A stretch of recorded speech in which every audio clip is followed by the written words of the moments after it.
5 años.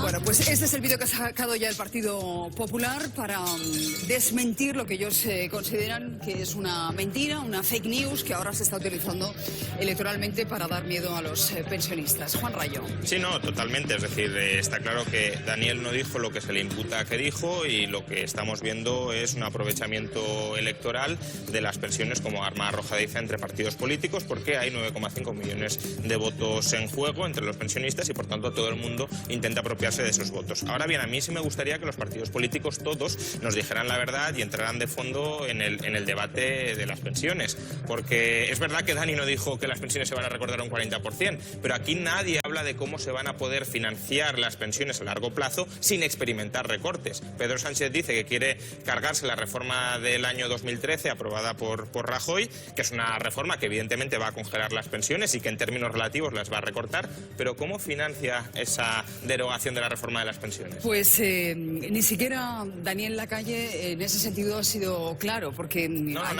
ayer, en fin, no quedó muy claro si quiere desligar del IPC el alza de las pensiones, y a eso se agarra hoy el periódico, que ayer se hacía eco de la noticia de Lacalle, decía que se había enredado el Partido Popular con las pensiones, y hoy, insisto, da este titular: el PP desligaría del IPC el alza de las pensiones, pero tampoco fue contundente Lacalle al respecto. Celia, te lo pregunto tú, que has sido presidenta del Pacto de Toledo, de la Comisión del Pacto de Toledo. ¿Qué te parece esa utilización? Lo que está pasando ahora mismo es la consecuencia de que no se firmara el pacto. Y no se firmó el pacto porque Podemos dijo que no se estaba dispuesto a firmar el pacto, a pesar de que durante 3 años, después de 65 comparecencias, la comisión que más se ha reunido durante más horas para trabajar sobre ello, con el esfuerzo que hicieron todos los partidos, el PSOE, el PP, Ciudadanos, el PDK, el PNV, el Compromís, para conseguir un consenso entre todos. Y de pronto aparece la señora representante de Podemos, que viene de Galicia, la señora Susana, y dice que no, que ellos van a hacer una enmienda a la totalidad. El día que íbamos ya a pasar a la siguiente fase. Ese es el problema de fondo que habíamos evitado en el 94, que las pensiones se convirtieran en un debate de las precampañas, porque son muy sensibles. Y todo eso que se está diciendo es radicalmente falso, porque el Partido Popular, en esa comisión, había pactado el IPC que ya se había aplicado en los presupuestos del 18. Por lo tanto, hasta la señora ministra Báñez había aceptado que había que ir al IPC, puesto que había un incremento económico. No es realmente totalmente cierto que la reforma del 13 bajara las pensiones, porque decía que cuando hubiera una situación positiva se podría incrementar el IPC más el 0,50. Por lo tanto, vamos a ver, el problema de la seguridad social es mucho más profundo. Sí, claro. Y entonces, efectivamente, lo que hay que hacer es enfrentarse a él con auténtica realidad. Lo que no puede ser es el concepto de qué son las pensiones. Las pensiones es mochila de los trabajadores, porque son salarios diferidos. Depende de cómo lo quieras interpretar, pero yo lo interpreto así. Y de esa forma tienes que ver que las pensiones, sí, las cotizaciones de los trabajadores han pagado. La sanidad, los hospitales son propiedad de la Seguridad Social, los centros de salud, porque se ha pagado con las cuotas de los trabajadores. Y eso hay que normalizarlo. No puede ser que venga un ministro, el que sea, de mi partido o del que sea, y diga: a partir de ahora las mujeres van a tener un 15% más de pensión porque han tenido una vida activa. ¿Y cómo se normaliza eso? Entiendo que con pues un que las político, cosas que no tienen que ver con las cotizaciones se paguen con impuestos. Lo que no puede ser es que la seguridad social se convierta en una hucha que sirve para todo. Ya. Sí, ese es el problema de fondo. No, perdona, yo sé que los economistas tenéis el concepto contable, la contabilidad nacional, todo está muy bien, pero al final tienes que ir al día a día, y el día a día es que el día a día es que no hay mochila. No. El día a día es que la mochila se la fundieron en el pasado y no hay mochila. La mochila, la mochila se crea para eso. Para momentos que estaba allí, la mochila se crea para que en momentos de crisis se pueda usar. Lo que no puede ser es que las pensiones no contributivas durante un montón de años se ha pasado con las cotizaciones. ¿Tú sabes cuánto le debe la Hacienda Pública a la Seguridad Social? ¿Cuánto le debe? 70.000 millones de euros, diablos coronados, que los paguen. y a partir de ahí se acabó la crisis de las pensiones. La cuestión es cómo se paga. Ahora, lo que es muy cómodo es bajo impuestos, subo impuestos y la seguridad social que se apañe como pueda. Perdóname. Primero, el problema es que no hay mochila. Si hubiera mochila, no tendríamos este problema. Pero perdona, si es que la mochila nace para lo que nace. Sí, pero que no hay mochila. Es decir, el Fondo de Reserva de las Pensiones no es que yo no estoy hablando de eso. Estoy hablando del y no hay unas cuentas de ahorro individualizadas por parte de los trabajadores de las que puedan echar mano para pagar o cobrar sus pensiones. Es decir, estamos en un sistema de reparto y si no hay trabajadores que cotizan lo suficiente en ese momento para pagar las pensiones, no hay pensiones que se puedan pagar. Comentas la posibilidad de establecer un impuesto para que algunos asuntos... No, yo no hablo de impuestos. Eso lo estás diciendo tú. No, has dicho que las prestaciones que no son propiamente de la Seguridad Social hay que pagarlas con impuestos. Claro. ¿Cómo se pagan, entonces? Es un problema del ministro de Hacienda. Bueno, vale, pero no del ministro de Trabajo. Pero con impuestos. No, claro. Con impuestos que no existen hoy. O gastando las cosas en unas cosas en vez de en otras. Con impuestos que no existen hoy. O pagando eligiendo pues ¿qué gastos recortamos? Es decir, a mí lo que me falta es que los políticos entren en ese debate. Decir, no, vamos a mover las fichas de aquí a aquí, ya, pero aquí hay un agujero y si lo movemos aquí hay otro agujero. Si no han llegado a un acuerdo antes de la campaña electoral, ¿cómo van ahora a resolverlo? Si lo están utilizando de la manera más torticera posible. Hay un motivo muy simple por el que no se ha llegado a un acuerdo, más allá de que Podemos, evidentemente, lo ha querido utilizar electoralistamente, porque se basa en eso el propio partido. Y es que el acuerdo, para que sea un acuerdo definitivo, de verdad, a largo plazo y que garantice la sostenibilidad, implica recortes. ¿Cómo van a llegar a una campaña electoral aplicando recortes? ¿Quién reconoce eso? Si lo ha hecho Octavio Granado, el número 2 de trabajo, y le han tirado de las orejas.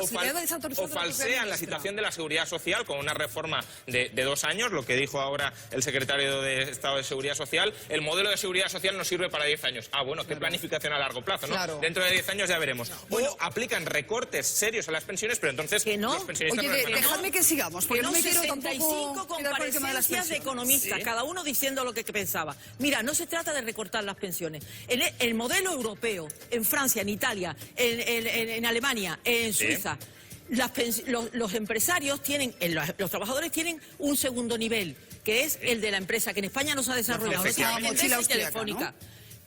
No, efectivamente, pero es que aquí una de las propuestas, tú no conoces las conclusiones del Pacto de Toledo. Una de las que decíamos era que sería obligatorio en las empresas de más de X trabajadores tener que ir a la segundo nivel para garantizar. Bueno, Celia, si no lo habéis resuelto vosotros en el Pacto de Toledo, no lo vamos a resolver ahora en esta tertulia. Oye, entonces vayamos...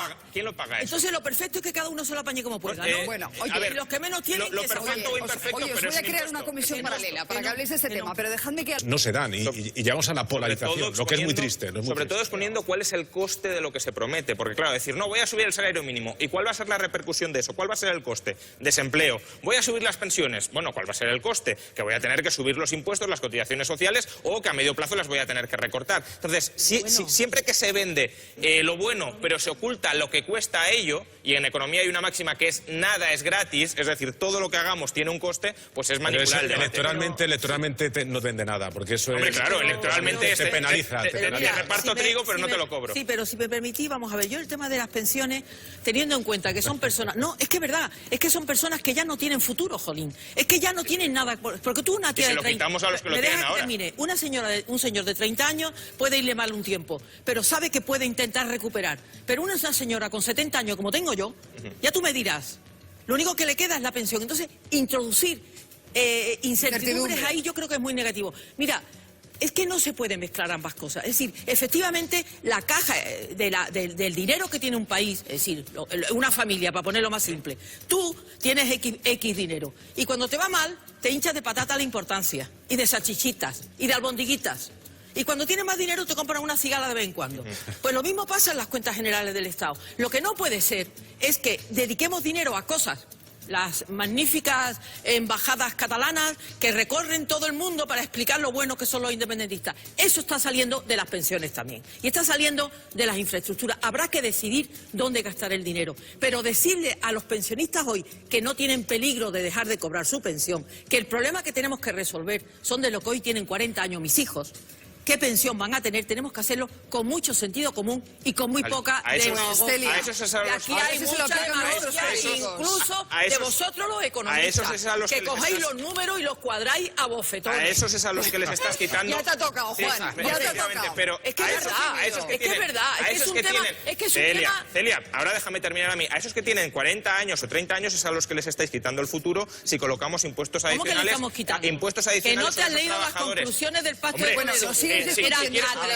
Si quieres financiar con impuestos las pensiones, es eso. En todo caso, no comparemos gastos como las embajadas catalanas, que nos podrán parecer fatal, pero que son 50, 60 millones de euros con el déficit actual de la Seguridad Social, que son 20 Pues eso es más que el premio del Euromillón. Antes de irme a la entrevista, que vamos a la entrevista del señor... pero 50 millones frente a 20.000 no pagan. Más 50. Hay un dato que te quiero preguntar. Oyentes, tenemos ahora, Juan, dos modelos, ¿no? Sí, claramente hay dentro de las pocas opciones competenciales que tienen las autonomías en materia fiscal en España, hay dos modelos. Uno, el de la Comunidad de Madrid, al que parece que se quiere acercar a Andalucía, y otro, pues lo que era Andalucía antes, que era todo lo opuesto a la Comunidad de Madrid. Incluso, recordemos, Susana Díaz llegó a acusar a la Comunidad de Madrid de ser un paraíso fiscal. Ojalá fuéramos un paraíso fiscal, pero por desgracia estamos a años luz de serlo. Y, desde luego, no se puede imputar las diferencias de renta entre regiones a esos dos modelos fiscales, porque hay muchas otras causas que lo motivan o lo justifican, pero también es cierto que los distintos modelos fiscales sí son uno de los factores que... No el único, pero sí es uno de los que puede explicar esas diferencias de renta.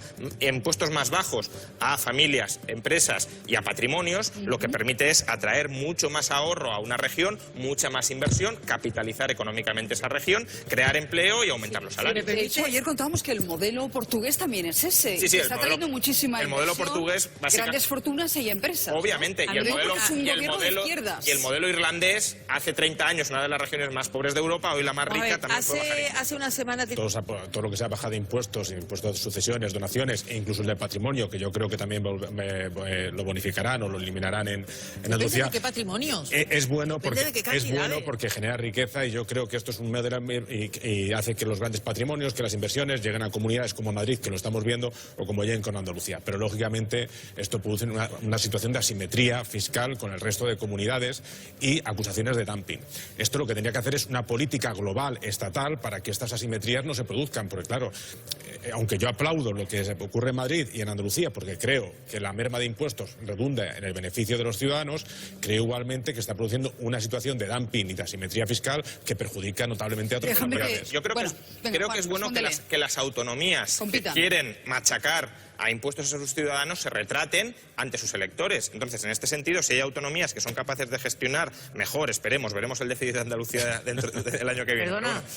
Si son capaces de gestionar mejor los recursos y bajar impuestos, maravilloso. ¿Sabes cuántos miles de millones no se han invertido en los años anteriores en Andalucía? Sí, veremos el déficit a final de año. Vamos a ver cómo se gestiona. Veremos el déficit a final de año. Vamos a ver cómo se gestiona, que nosotros no sé por qué gestionamos bastante mejor. Bueno, me da igual si vosotros o los otros, veremos el déficit a final de año. Me parece que no te da igual. Me da la sensación de que no te da igual. No, a mí los políticos no me da igual que gestionen mi dinero y lo gestionen en general mal, pero no hago demasiadas distinciones entre unos y otros. Dedícate a la Son política, los mismos carros con distintos collares. En todo caso, a la política que está de moda. En todo caso, creo que es bueno que las autonomías compitan fiscalmente y que haya autonomías que bajen impuestos y otras que si Hoy ABC lo que hace es desde el alquiler rompieron a lo largo del 2018 el techo que estos mercados habían alcanzado antes del estallido de la burbuja. Esos son datos de Fotocasa. Sí, totalmente. A ver, al final lo que pasa es algo relativamente simple. Demanda y oferta. Si la demanda de alquiler está aumentando, tanto porque está habiendo creación de empleo, por tanto hay más ingresos salariales con los que alquilar, cuanto porque está habiendo una cierta concentración de la población en determinados núcleos urbanos muy dinámicos y que generan mucha riqueza, pero la oferta de vivienda no está aumentando, más demanda, misma oferta, precios más altos. Y aquí hay que recordar que hay unos determinados ayuntamientos llamados del cambio, que una de las banderas electorales que ondearon fue vivienda asequible para todos. Luego podrán haber culpado a los especuladores, a Airbnb, a los chivos expiatorios que hayan querido crear. Pero lo que está claro es que prometieron vivienda asequible para todos y han fracasado estrepitosamente en conseguirlo. Y creo que buscan chivos expiatorios porque ellos tienen gran parte de esa responsabilidad. ¿Por qué? ¿Por qué consideras que los ayuntamientos si hemos dicho que tienen están subiendo los alquileres porque la demanda supera la oferta, porque está creciendo la demanda y la oferta está congelada, y los ayuntamientos controlan indirectamente el volumen de oferta a través de la provisión de suelo o de la regulación urbanística, y sabemos que los ayuntamientos del cambio son ayuntamientos militantemente contrarios a la construcción, a la edificación de nuevas viviendas, es evidente que ellos tienen parte de la responsabilidad de lo que está sucediendo ahora mismo en las grandes capitales. Pero bueno.